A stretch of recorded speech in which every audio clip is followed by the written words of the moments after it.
I want to circle back just for a second, because you said something to me that was incredibly insightful, which is you said, look, we had the production capability, and we had some customers, and we had some money, and we decided to go, but maybe we went too early. When we saw the organic taking off, I guess on its own because it's organic, then we said, oh, that's actually the time to catch the wave and go spend.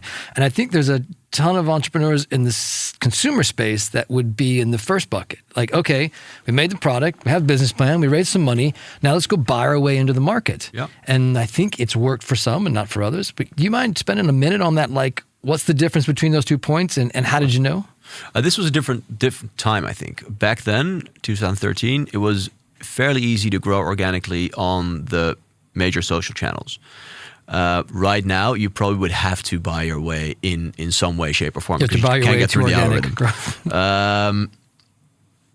But we always felt that one of the key value components of Ace Tate would be its brand, because that is what people need to trust, and that's what they buy from ultimately. That brand name, Ace Tate, and that encompasses the product, the service, et cetera, et cetera. And we believed, or I believe, that if you start pushing too fast, you have a very real risk of blowing up your brand. In that sense, we are a different type of beast because the brand and the product are so important. And I've always been very mindful of protecting that.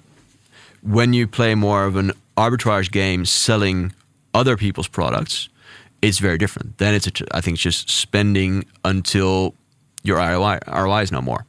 Until your CAC is bigger than your CLV or your first purchase margin. But for us, that brand has always been key, and that's the way we still run the business.